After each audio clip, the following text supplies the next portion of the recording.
Did you and Helly R catch up? We did. Did you tell her that you fucked her outie at the ORTBO?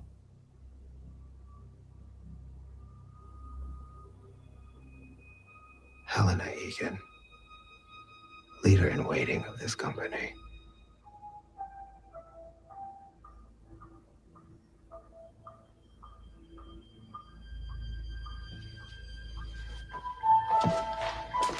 Have a restful evening.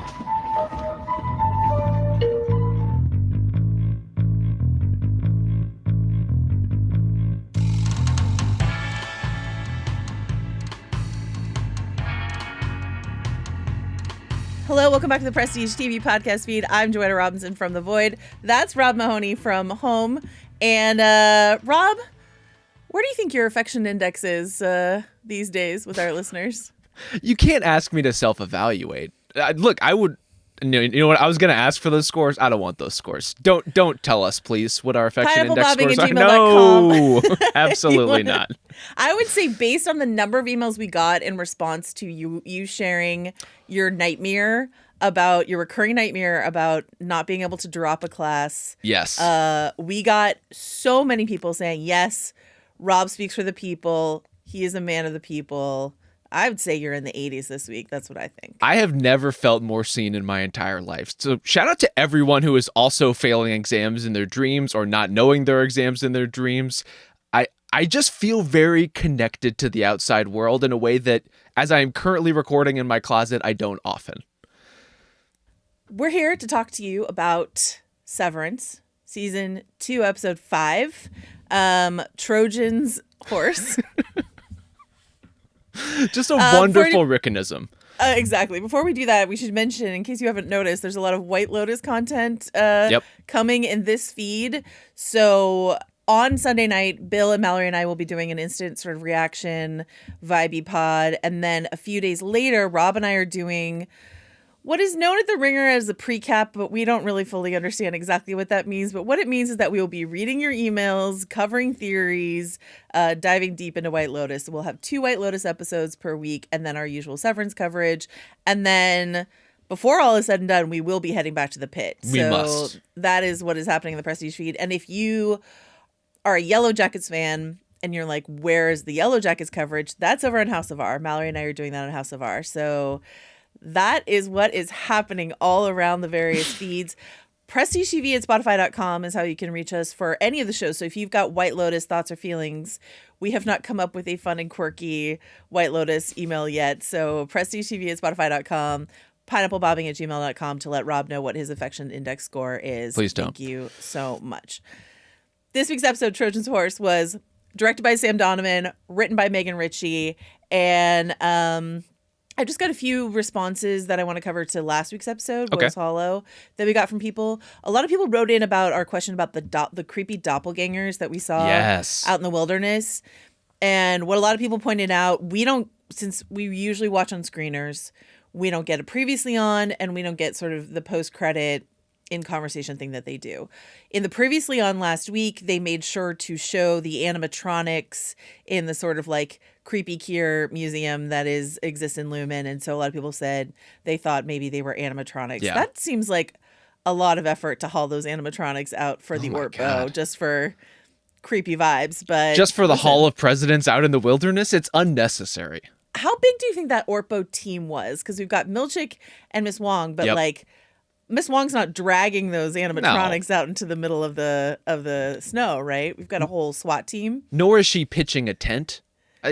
I just think there's a lot of like logistical legwork that has to be done. And shout out to the Ahead team who really set all this stuff up. The mysterious and important Lumen employees who we never see, but they're doing the good work.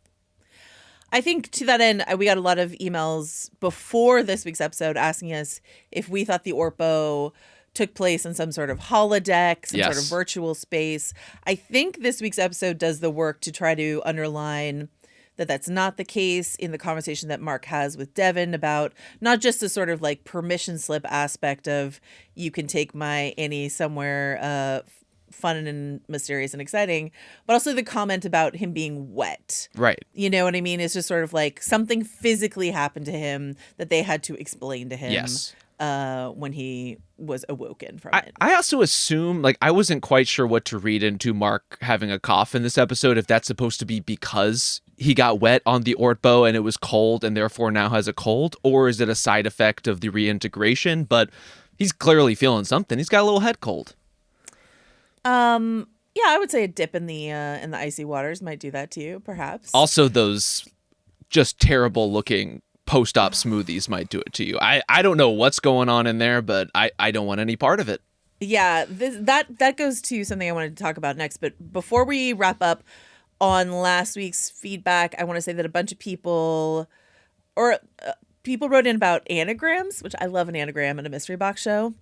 So Natalie T wrote in to let us know that Dieter Egan, the mysterious masturbating twin, if you rearrange Dieter Egan, it says AI generated. Yep. Which is exciting and new. It is. And then a lot of people pointing out that ORTBO is an anagram of robot, which is just it's right there. Something to think about. Which I think fueled some of the speculation about it being some sort of simulation, but it apparently is not. So, you can get a red herring with these anagrams too. You should, all the time. And last but not least, Chris B wrote in to draw a connecting line between Irving's final moments in the woods and a really famous John Turturro scene in Miller's Crossing, an excellent film, an excellent early Turturro performance. So if you've never seen that movie, why not? Use Severance as an excuse to watch Miller's Crossing. Sounds like a good idea to me. On that sort of gross post-op smoothie point that you made, I did want to do quick opening credits imagery check-in because those slimy little vials are in the opening credits. I didn't even clock that. Where are they? They're like on a table and they get knocked over and they sort of like spill around and stuff like that. On the Reddit, someone on the Reddit called it Garmonbozia, which is this Twin Peaks. Wait, have we talked about Twin Peaks? Are you a Peaks head, Rob? I've never seen it. Okay. I just need to explain. In Twin Peaks, there's this like mysterious substance. Justin Sayles is on this call shaking my head at my inability to explain what this is. But it's supernatural in nature. It's maybe you're consuming the soul of someone. I don't know, but it's called Garmonbozia and it's essentially creamed corn. And like it does look a lot like what we're drinking here. At least blend it up. The canned cream corn, the least ideal possible cream corn. And I say this as a Southerner with deep affection for cream corn, but this is not the kind you want. And someone else on the Reddit called it The Substance, which, hey, if you haven't seen The Substance, why not use Severance as an excuse to watch both Miller's Crossing? There you go. What a double feature that would be, The Substance of Miller's Crossing. Why not? And I wanted to sort of enter into our conversation of this episode today with a clip from Jen Turlock, who plays Devon. One of our listeners, Joseph T, you sent this in. It's an interview clip where she's talking about what she thinks the show is about. And I kind of wanted to take that concept and maybe check in with all of our characters inside of this episode through that concept. So, Donnie, will you play that clip? People have asked me what I think Severance is about. I think, the soundbite is it's about the work-life balance, but I've always said I think it's about American loneliness and ennui and what it means to be in so much pain that you have to cut off half of your consciousness. Yeah, so loneliness. Yeah, a little bit of that going around this week. Yeah, I would say a lot. I would say, given that we ended, and we talked about this a little over the last couple episodes about how season 1 ends with this defiant act of fellowship between the core 4 and how immediately Lumen sort of scrambled the jets in order to figure out how to isolate them by luring Dylan with his own sort of side plot treat, by putting Helena in there instead of Helly. We're all sort of broken up, and now they've removed Irving entirely from the group. So let's run through it, and I actually want to start with Milchick because this is a performance review episode for Milchick. He gets rebuffed by Natalie's attempt, like his attempt to find common cause with Natalie is rebuffed. And then it seems pretty clear based on what happens inside of that performance review and the way that she was sort of talking about it before that Miss Wong narked on him, I would say. And so, and in response to that, in response to him feeling isolated, he doesn't have an ally, Miss Wong. He doesn't have an ally in Natalie. He burned that allyship the moment he refused to let her play the theremin. Like, I mean, you gotta let her cook. This is her moment. do you think it wouldn't have gone this poorly for him if he had just let her play the theremin? Exactly. Yeah. Okay. Look, maybe she doesn't understand the reason for the funeral. And I want to talk some about some of these scenes too between Miss Wong and Milchick, the performance review. Of course. I wouldn't say they hit me the best of any of the scenes in this show, and we can circle back to that in a second. But ultimately, you got to give her her moment. This is her time to shine. She's gonna get 2 recitals. One got interrupted, I would say, unfairly. We didn't even get to see the marshmallows through, and now you're not even gonna let her play. You're not even gonna let her play like taps. What's going on? At a funeral? Come on. It's that's the moment for a theremin if you're ever gonna use one. But the way that she narked on him, justified or not, similar, we presume, to the way that he narked on Cobell, and so it's just sort of this like predatory circle of life inside of corporate culture. And also, I was thinking about this email we got from a listener a couple weeks ago about this idea of Miss Wong being that like much younger coworker in charge of you from like Mark W's point of view or something like that. And that is one thing, but also this idea of like someone younger than, Milchick was younger than Cobell, and now there's someone even comically younger than him, like coming up behind him, nipping at his heels. So I thought all of that was interesting, and the fact that it resulted in how did Milchick respond to that? Not by finding common cause with his fellow Lumen employees, but by bringing the hammer down on Mark harder. Yep. And so that is just sort of like the nature of this trap we find ourselves in sometimes in a corporate setting of just sort of like, or any setting where authority rains down on you. Instead of just saying like, hey, we're all together under this authority, you just sort of wield what little power you are allowed on the people below you. A tale as old as time, unfortunately. And I think it's heartbreaking for Milchick because it's so clear he doesn't want to be Cobell and wants to try something different, whether for efficacy reasons or moral ones or however he sees the world. He wants to do something else. And even the slightest resistance to that initial rollout of the softer, friendlier Lumen now just leads the whole thing to be kaput. Like, there's just no shot anymore, and we're all tightening the leash. Tell me what didn't work for you in those Milchick scenes that you want to talk about. So I would say overall for this episode, great for answering questions. We get a lot of like very direct answers to a lot of the things we've been talking about. Will we see Irving B again? What happened at the ORTBO? Was it a physical space? Like all those things are asked and answered in a way that I think is really good for clarity purposes and certainly for our podcasting purposes as we're trying to unravel what's going on in Severance week to week. Yeah. There was also a little bit too much of saying the quiet thing out loud and saying things very directly when previously they had been left up for a little bit of mystery, a little bit of interpretation. And I don't say that in sort of a plot mechanic way, but things like Milchick and Miss Wong having their exchange as they're preparing the bereavement materials. And she tells him up front, like, you should not let them have a funeral because it lets them think that they're people. It's like, okay, that's a theme that we're talking about, but when it's coming out of the characters' mouths directly, I'm not as receptive to it. Like, I want it to be a subtler touch than that. And in particular, the exchange we get between Milchick and Natalie, in which all of the unsaid things are now just said, was kind of disappointing, to be honest with you. I don't know that I was disappointed, but I agree with you that I much preferred the version where they said all of that sort of with their eyes and her like rictus grin and all of that sort of stuff. It's like when this happens, what it communicates to me is they didn't trust that. They didn't trust that as an audience and as a performance that would be conveyed effectively, when I thought it said everything we needed to know. Oh, yeah.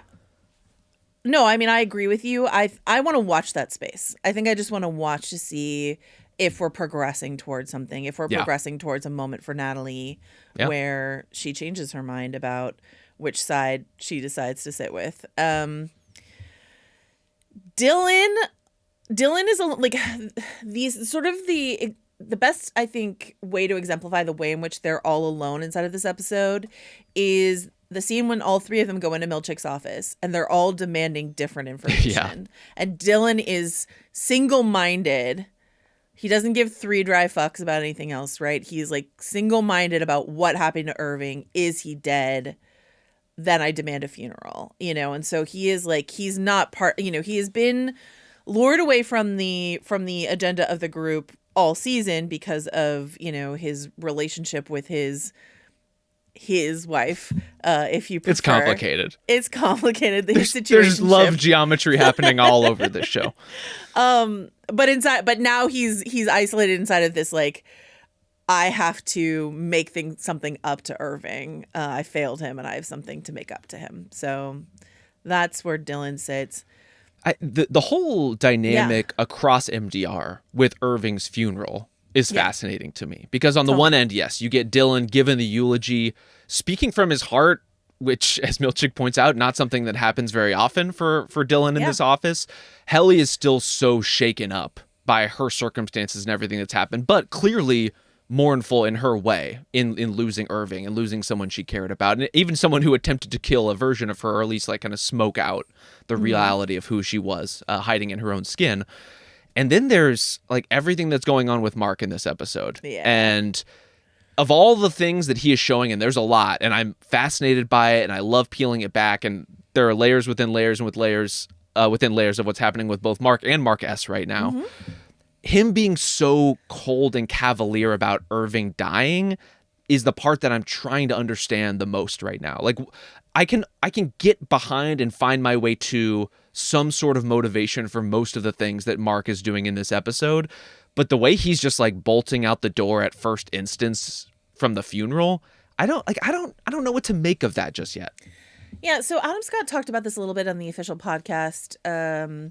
He was talking, I actually kind of see it a reverse side of this, because from his perspective, Mark is like done. He's so devastated by the betrayal that he's just like, let's just put our head down and do the work. Yeah. And forget rebellion, forget fellowship, forget any of this. I'm just here to do the work. The nihilism is coming through real strong by the end. Right. So all of that makes sense to me as like a sort of trauma response to, you know, thinking you're having sex with someone when you're having sex with someone else, or all of that stuff. The insistence that he still have Helly with him is actually the flip side of that makes less sense to me. If he's just given up, if he's just in, you know, nihilism, let's just get the work done mode, you know, what Drummond and Natalie say is that he will not do it without Helly R. Yep. Quote, so we have to give her to him. Right? Yeah. And in a plot mechanic sense, actually I was like, how are they ever going to get Helly R back in this plot? Like, how is that ever going to happen? So they figured out a way through twists and turns of the plot to make it happen. And I'm glad for that, because I love Helly R and I'm glad she's here. Yeah.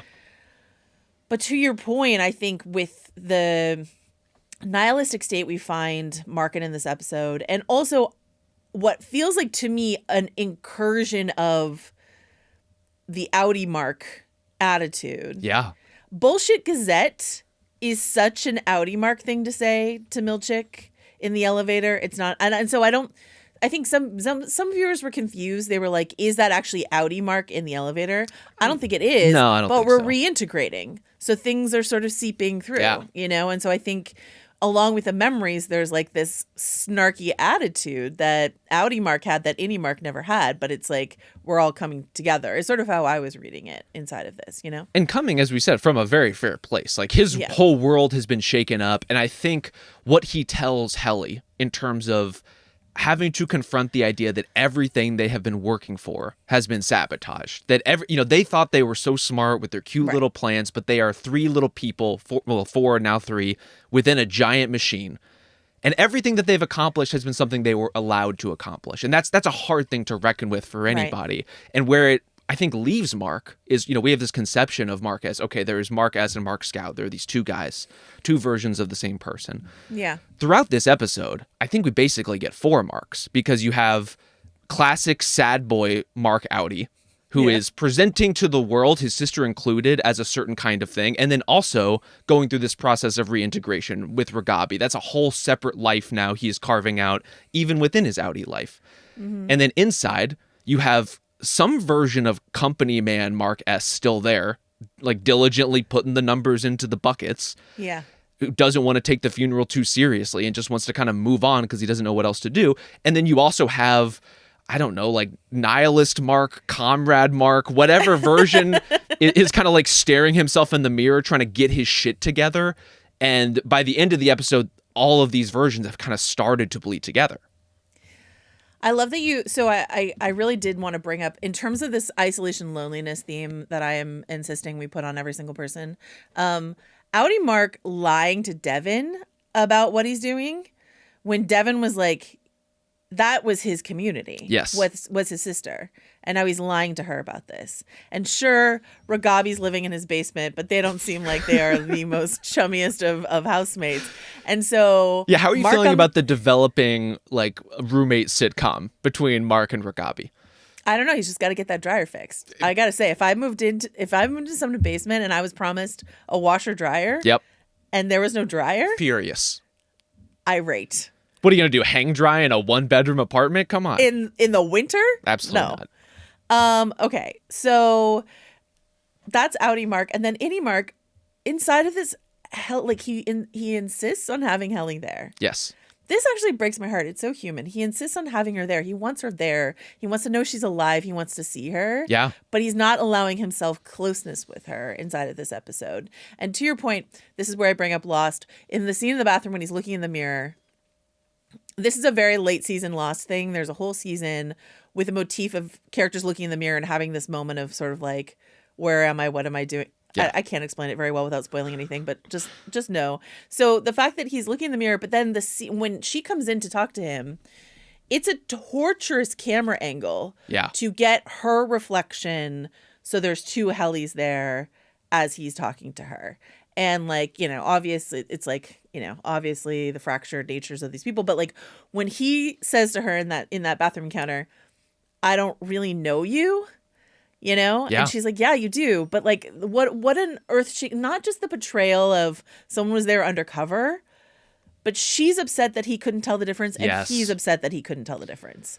Because he's like, I really thought I was falling for someone. I thought I knew someone, and I couldn't even tell that it wasn't her. So how real is this connection that I thought I had with her in the first place? Do you know what I mean? Totally. I love, from a big picture perspective, that none of this is as simple as you flip Helly R back on, the team is back together. Like, everything is pulled so far apart already and so tense. Yeah. That even leading into this, you can understand why Mark would be so shaken up and not sure what to trust or who to trust, or like, do you even know Helly on any level whatsoever if you were so easily deceived? Like, it is a self-indictment of him as much as anything when he says, I don't really know you, right? Like that is a personal lapse on his part.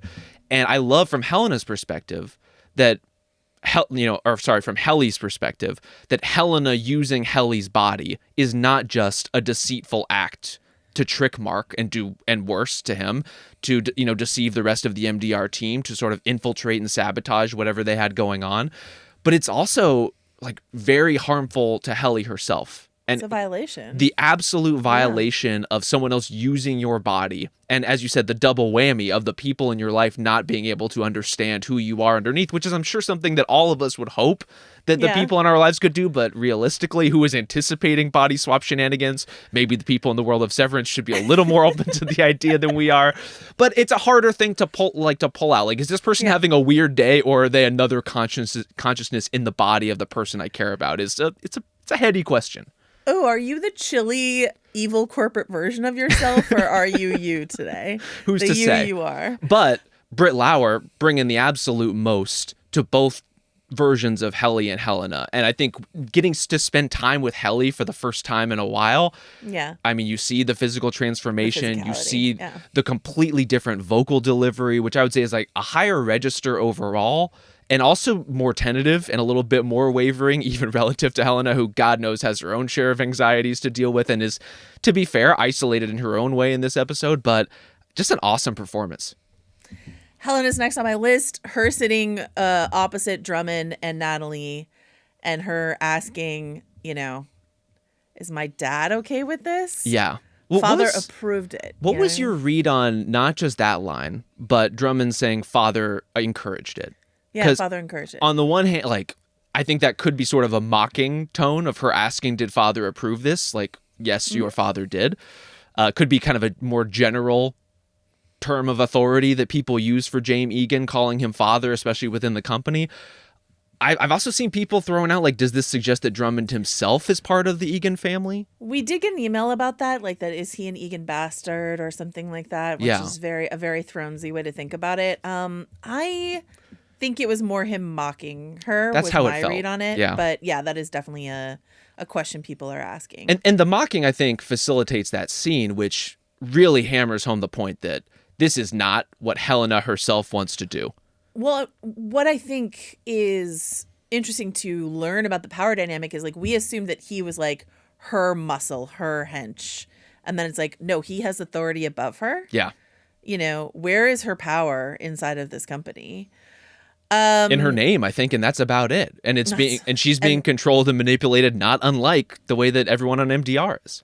But it doesn't seem like it gives her much. No. Last but not least, to wrap everything up on this sort of alone list, Devon alone. Mark is lying to her, and her husband, I don't know if you noticed, sucks. So more than usual, I would say. Yeah.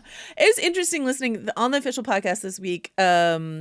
They had the actor who played Rickon on, and they were talking a lot about Rickon, and they were talking about the Rickon Devon marriage, and they were very sort of like defensive against the critique of that people are asking, what the hell is Devon doing with Rickon? Right. And like, you don't know what goes on inside people's homes. You don't know. We only see a sliver of their lives. That's stuff like true. That. Yeah. Opposites attract all the time. I don't Okay. know. It was very weird to me. I was just sort of like, not weird. I understand why they're defending it, but I was like, I've definitely seen couples where there are opposites, and I've definitely seen people who are with someone who doesn't seem like worth their time, all that sort of stuff. We see that all the time.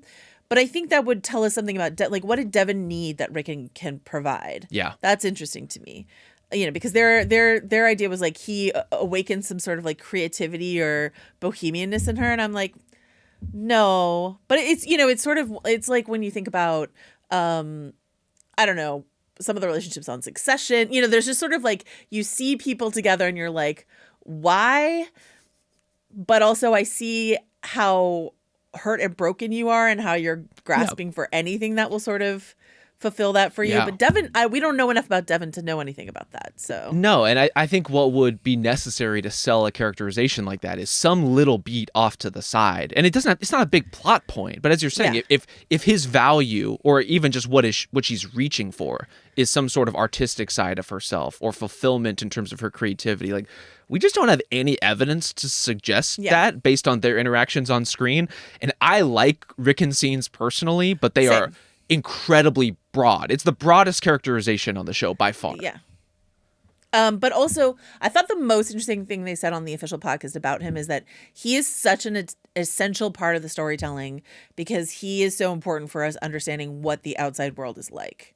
Obviously, he doesn't stand for everyone on the outside world, but we don't spend a lot of time outside of the like Lumen coterie, right? And so we don't know what it's like for people on the outside of like Rickon's weird no dinner parties and book readings and what is Rebeck like, etc. So all of that. And for it to come from a skeptic and like a faux intellectual who can so easily be pulled into this orbit with like a single check and really just the assurance that what you do is important. And who among us is not so susceptible to that? Who among us this week of all weeks, Joe, would have to ponder the idea of like, what if we could create change within the machine? What if we could be the resistance that is actively changing things as we ourselves are co-opted and corrupted? It's just not relevant at all. But it never works out that way, does it, Rob? Irving alone, except he's had this encounter with Bert now. Well, he's also on a cruise experience. So, yeah, I don't know. We'll see. Who do you think he's calling?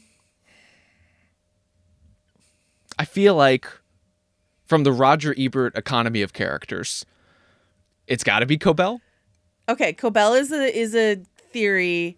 Ragabi is still on the table to a certain degree. Yep. And I think there's some merit to the idea that maybe he hasn't been reintegrated fully, but at least is aware enough of the procedure to try to blend between his consciousnesses, to try to work some things. Like, ultimately, I don't think that Irving has been reintegrated, as I've seen theorized, because if he were, then he wouldn't need to try to pass messages from Innie to Outie. Yeah. Like, it's clear that he's still pretty distinct. It's just he's trying to navigate the border.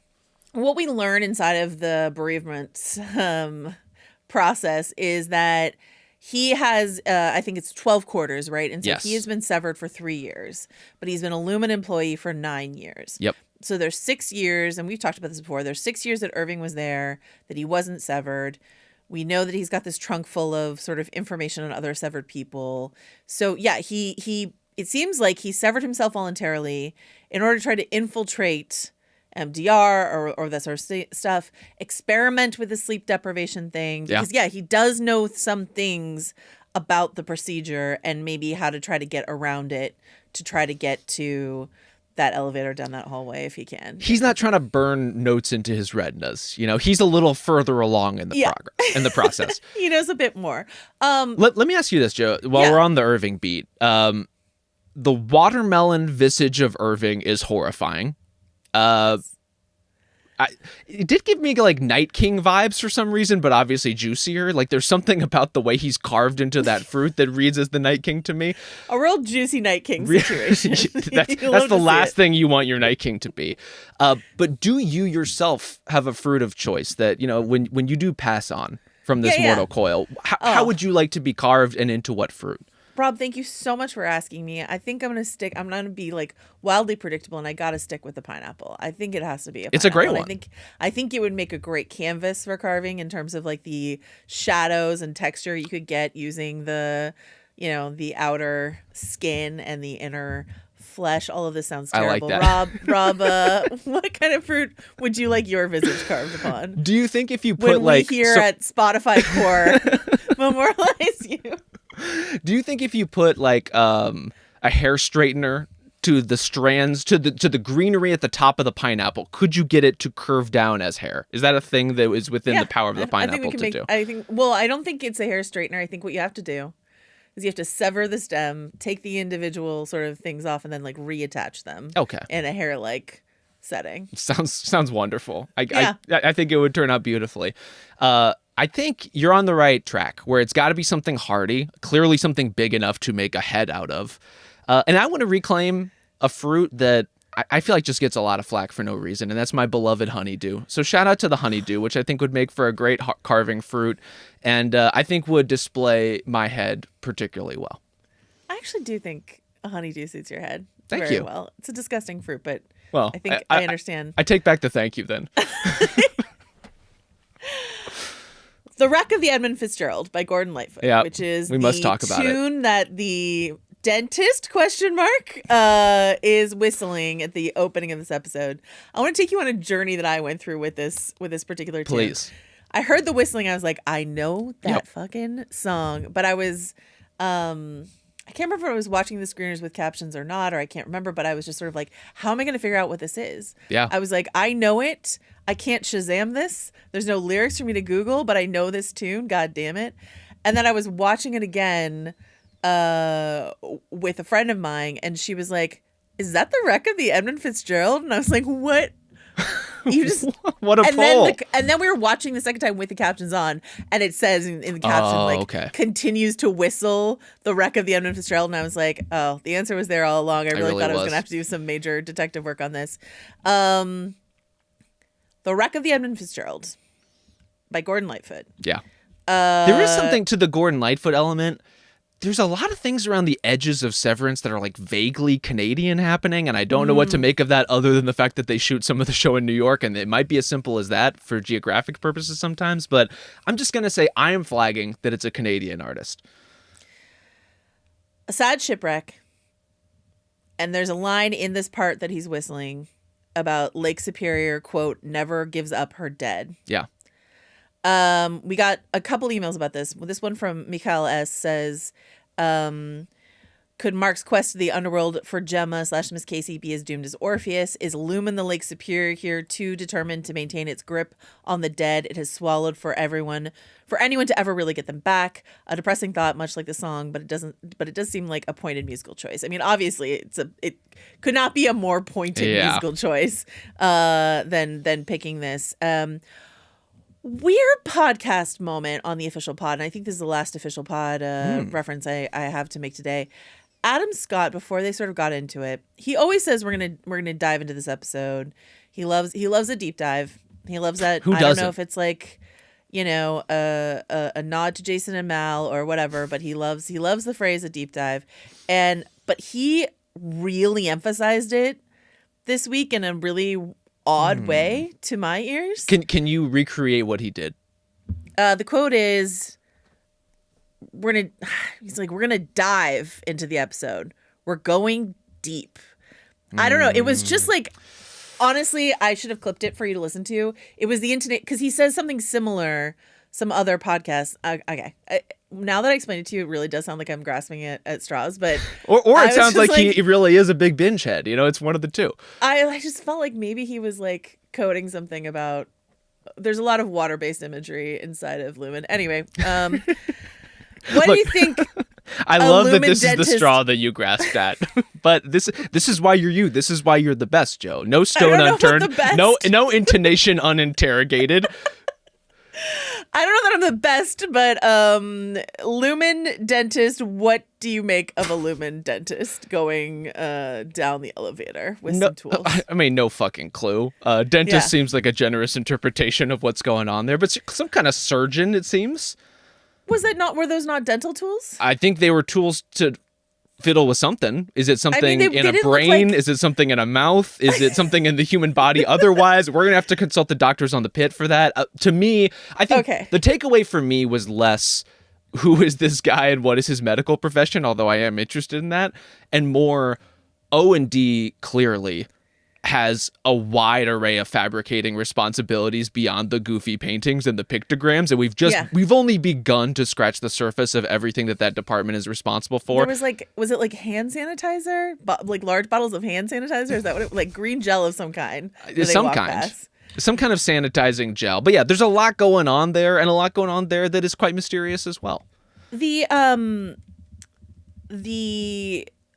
The tools didn't read to me as like your classic tray of torture device. Oh no, I thought tools. Like they were like brain chip tools to me. That's what it looked like to me. Oh, what do you know about brain chip tools? I have a lot of experience. I do a lot of like backdoor in-home surgery, just like kidney removals and whatnot. And I will say that looks like a classic set of brain chip tools. Okay.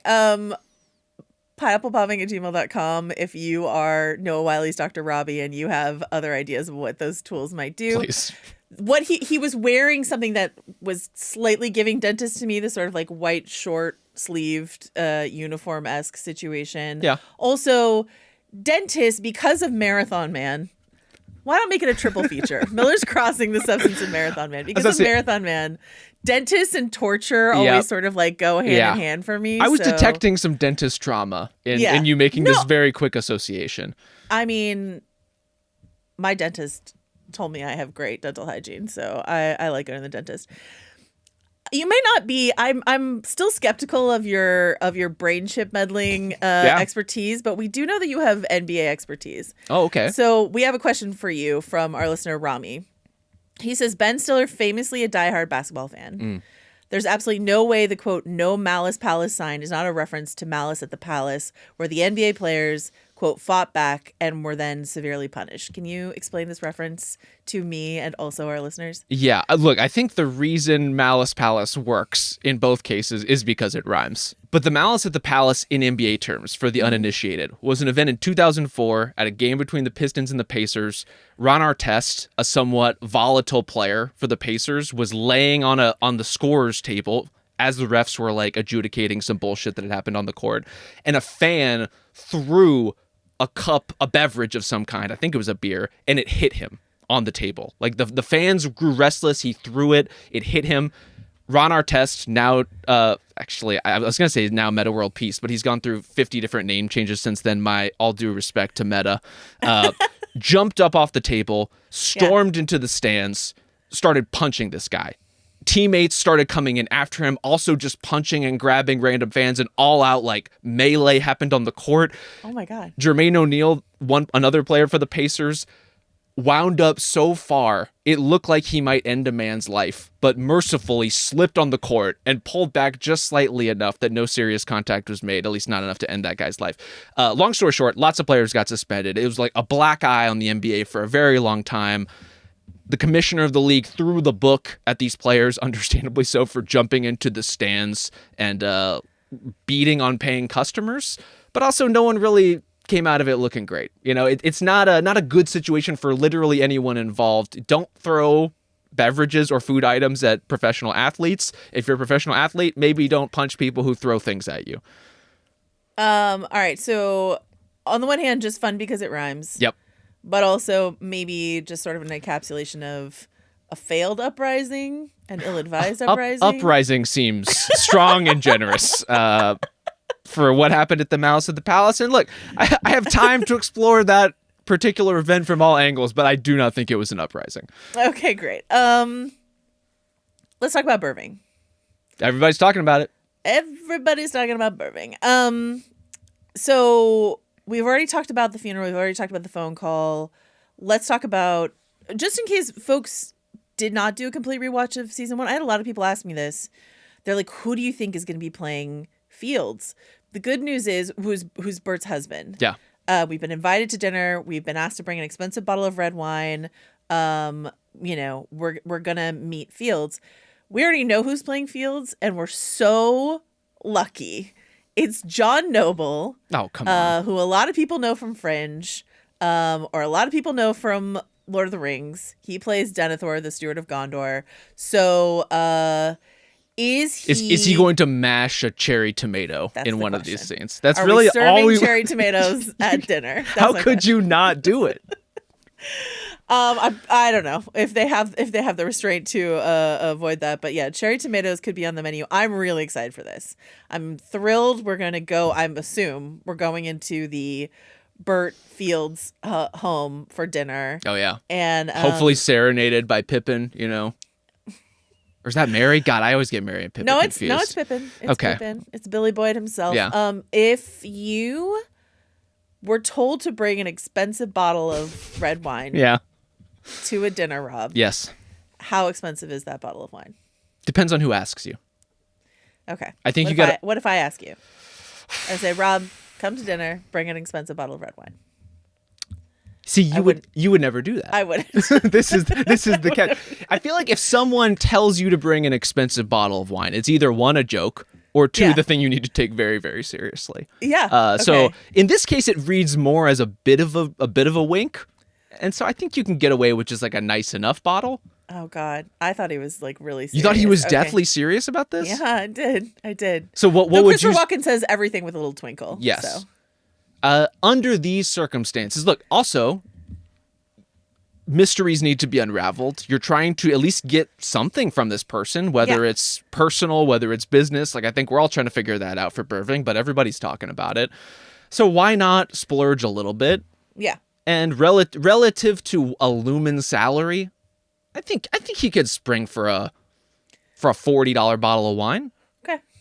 $40 to $50 bottle of wine. I was gonna say 50. I think that's well within range. Like I would buy a more expensive bottle of wine if someone didn't ask me and I wanted to impress them. Sure. But if they ask me and I'm like, no matter who asks me, I'm a little pissed that they felt like they needed to articulate that. So I'm definitely capping it at 50. 50 is as high as I'm going on. If someone asks you to bring an expensive bottle of wine, bring like fucking Barefoot or whatever. You know, like they deserve it at that point.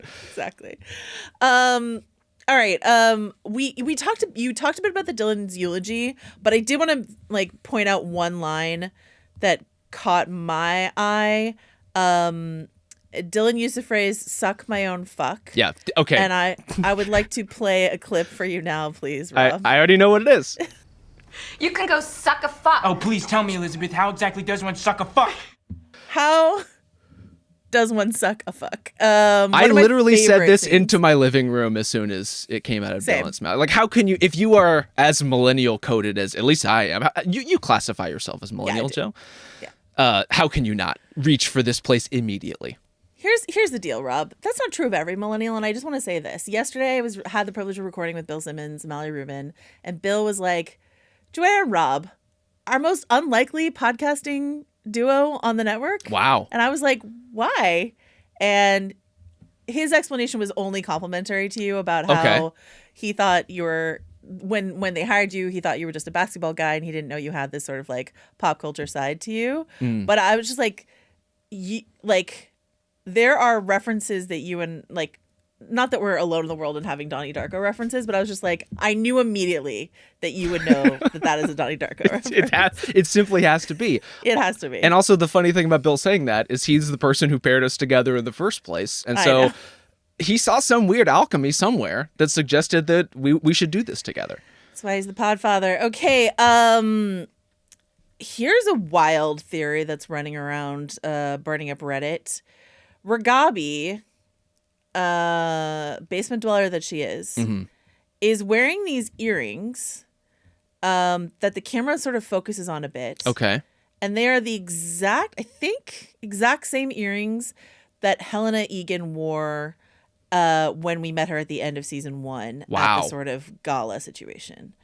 And so the question is, are they some sort of like Lumen issued, something, be it like here's your gold watch. I was about to here's say, your yeah. like earrings, or are they a device of some kind? So there is, when I watched this episode a second time with a friend of mine, her theory, which had never really occurred to me, she thinks the whole Ragabi thing is still Lumen. That Ragabi is like false flag in it. Right, pretending this whole, reintegration thing, but she's still actually working for Lumen. Interesting. I'm not all in on that. Yeah. But to your point, I love to just entertain every idea, and the matching earrings is very odd to me. So what do you think about that? Could I take this crazy theory one level deeper? Please, always. Down to the Snow Fortress level, perhaps? No one ever needs to go to the Snow Fortress level of anything anymore after last week. What if they are, in fact, not her own earrings? Well, I guess my question is, I did not clock these earrings. Depending on when they appear in the episode, could they, in fact, be earrings that she dug out of Gemma's stuff and is wearing to spark the reaction in Mark that she says she's trying to do by kind of like using some of her physical things? Oh, a real Cobell stealing the candle move from last season. Exactly. And in doing so, suggest something about maybe what Gemma was really up to. Interesting. We're on earring watch. Yep. Something I did not know that I was going to say here in 2025. It's also been huge on, I just started watching Paradise. Are you watching Paradise, Joe? No, we got a lot of emails from people wanting us to cover Paradise. And I was asking Ciara, I was like, Ciara, do I have to watch Paradise? And he was like, Chris is basically like, it would amuse me if you watched Paradise. I had flagged it because I love Sterling K. Yeah, of course. And so I had flagged it when we were looking at stuff to cover. And I'm glad in retrospect that we did not, because it does not stand up to that level of scrutiny. But it is very fun and very goofy and very surprising at times. Also very heavy in earring-related subplots. So earrings having a huge moment, apparently, in mystery box shows. Okay, on Yellow Jackets as well. Interesting. Okay.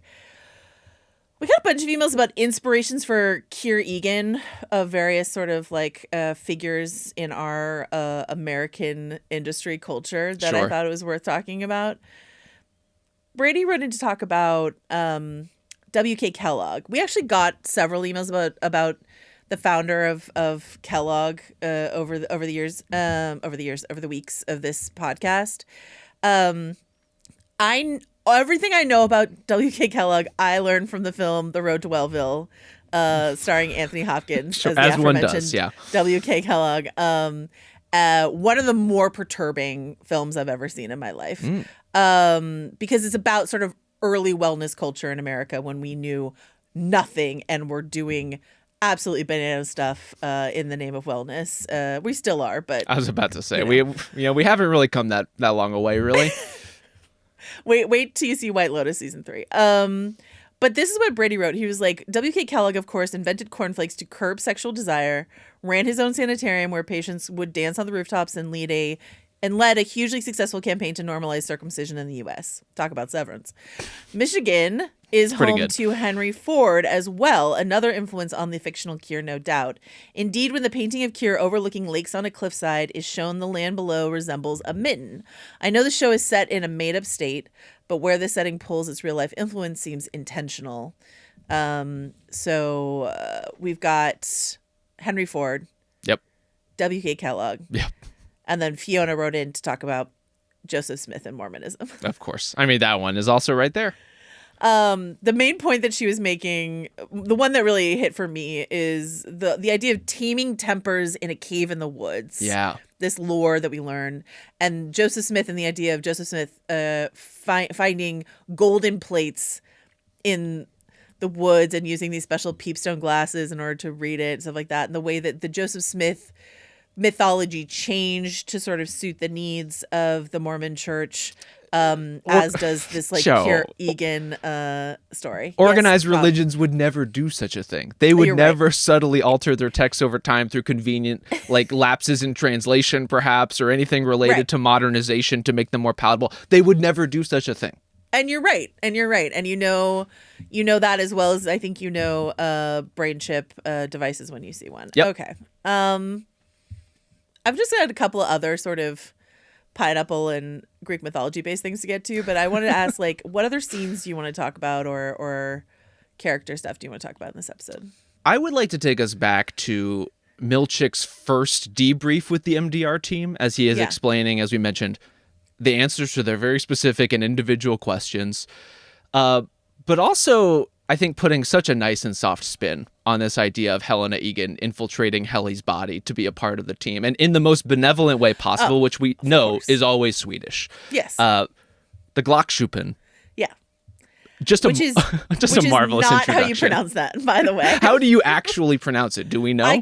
I'm not Swedish and I'm not going to try, but I do know that everyone who is Swedish said, what? When they heard that pronunciation of it. I will say Dylan's ear, though, very tuned, because he brings it back pretty quickly, like to throw it back in Milchick's face. And I would say a similar enough pronunciation for being caught off guard with some random Swedish at like 8:30 in the morning. Yeah. So shout out to Dylan. Mm-hmm. Tramel Tillman's delivery of everything. He's wonderful. Is wonderful. But yeah, that was like what I really loved about that is because I think the joke you made in the first episode of the season about Helena posing as Helly was Undercover Boss, which was like turned out to hilarious. be true. It's literally canon, Joe. I love that this is like classy Swedish Undercover Boss. the Glockschuppen, which again, if you're Swedish, pineapplebobbing@gmail.com. I know that's not how you pronounce it. And I would say true to Undercover Boss, Helena wants no part of going back amongst the people ever again. Like she is hit it and quit it. She's out of there. She got what she needed. Does not have any interest in returning to the severed floor and basically has to be dragged into doing it. No, I mean, actually, that's not true. I think she's eager to go down herself, but she does but not not want to go as down Helly. Yes. That is. She's like, I'll just do it again. I'll just go down by myself. I'll pretend again. Yes. Maybe have sex with Mark again. That would be nice. Can you imagine if she did the double deception and Mark fell for it? Like, there's no coming back from that, Mark. If you fell for that, yeah, it's over. It's already pretty bleak for you. Yeah, I think she would love to go back down and hang out. She loved doing that. She did. And so when she's like, they're animals, like that's not how she actually feels. She was like, what she really feels is I felt alive for the first time in my cold existence, you know? So it is very true. And I do appreciate as we are getting all these answers, as we're getting all these revelations within this episode, and there are many, including introducing the idea of Helly back to the MDR team, we still do have just like the bomb in the back pocket of the fact that Helly does not know that Helena and Mark had sex on the ORTBO. And for Milchick to throw it in Mark's face so clearly and so maliciously, as he so often does, like the man knows how to wear a turtleneck and he knows how to deliver like a very frightening line of dialogue. And he knows how to stand way too close. Incredible. Like that's not an elevator for two people. No. And frankly, the question of can I come in? The answer is a hard no. You're gonna have to wait for the next one. I'll meet you on the outside. Yeah, for sure. Come on out. Yeah. Are you ready for more pineapple lore? It just goes deeper. I thought you would never ask. Hit me. Okay, great. Okay, so what do we have so far? We have it's for like polyamory, group sex, right? Is something we learned about pineapple. Apparently so. Margita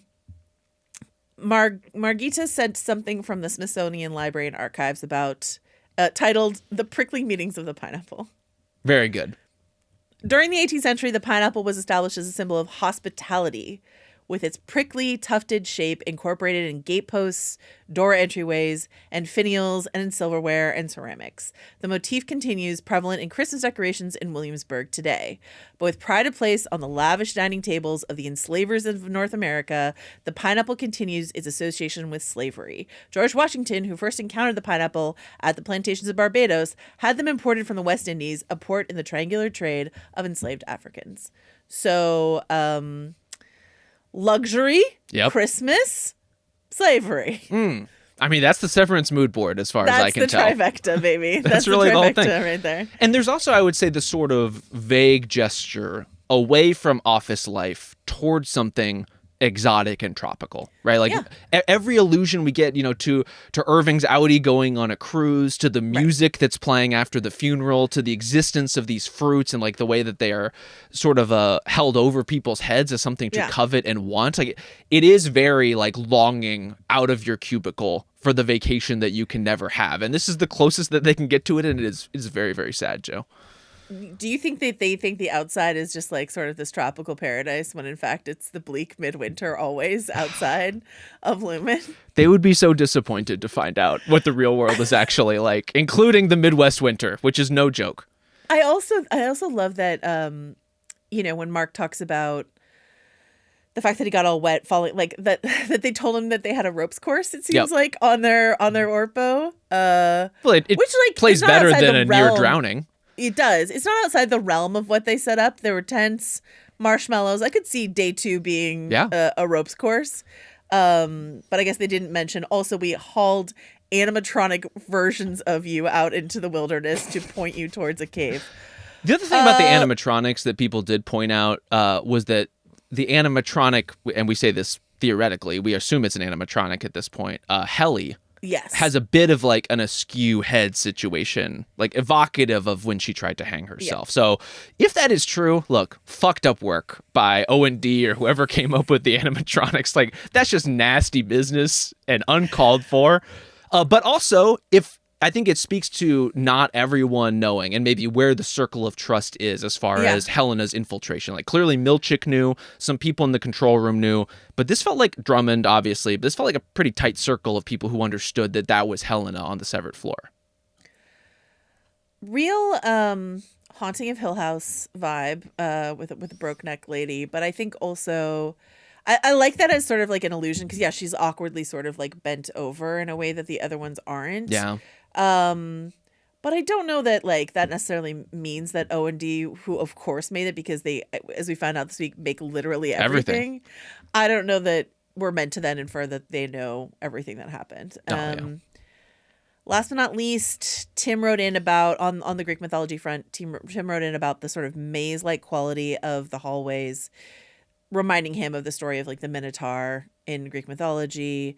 This idea of a monster at the center of a maze. I think what was so effective about that running sequence at the beginning of this season, as sort of annoyed as Adam Scott seems to have been to have filmed it over the course of several months. Can you blame him? Is it really did establish for us, like every time we're down there, it now feels more claustrophobic than it ever did before for me, just knowing how sort of Warren-like it is down there. I mean, we walked with them through there before. We knew that there were like a lot of twists and turns and blank white hallways, but something about the length of that running sequence just really, sets the world for us when we're down there in the underground. So, and a great bit of filmmaking too, because if you've seen any of the visual effects, like previs shots of this show, it's a pretty limited space of hallway that they're actually working with, and yet they make it feel infinite. And I think one of the benefits of having these sorts of drab office interiors is you can do wonders to stretch them out, to elongate them, to push them like a little bit past the point of absurdity. And I am always so interested by like the office satire elements of this show, and ultimately how they are tying into the themes, and they're tying into this loneliness, like how they are making characters feel more isolated, and maybe never more pointedly than when someone's walking down a long ass white bleak hallway with not a person in sight, not a door in sight, no clear way to understand even where they're going. We love a long white hallway, especially on an Apple property. Certainly. And just to recap, Rob Mahoney loves an office satire, hates The Office. Correct. That has been... Also, I will say the bit about Milchick not properly applying his paper clips to his reports, a little too Office Space for me. A little TPS report. A for little you? TPS Okay. report. Like I thought we're getting maybe a little too cute with that part of it. Anything else you want to say about this episode? Just to return to one of our recurring bits, as Yeah. Oh. listeners have been emailing us about what they would sever from their own lives. Joyce emailed us to say that she would sever a great candidate that many people ended up echoing: commuting. Yes. Very relatable, very understandable. And she noted that at least her Annie would get to listen to some Ringer pods as they are commuting from place to place, which I'm certainly thankful of. But I'm also starting to detect a bit of a theme, Joe, between the commuting, the exercise, people flying, people doing their chores. Like, these are all things that people are wanting to sever out of their lives, and they're also time that they spend with us. So I'm starting to wonder, are we Severance? I'm starting to take it personally. Yeah. Are we so easily severable from your lives, dear listeners? But also, are we, the little bit of sugar that's making the corporate life go down more smoothly? Like, is that our role in the universe? How do you feel about that? Does it feel like your face has been imprinted on a marshmallow?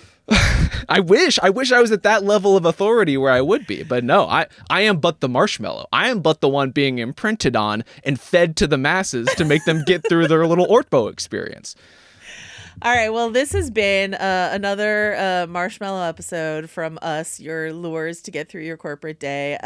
Thanks so much to Donnie Beacham for his work on this episode. Thanks to Justin Sayles for his work on the feed. Thanks to John Richter for helping me find my way into the void. I'll be in the void, I think, for the rest of the season because I'm down here for the so just get used to it. Yeah, get comfortable.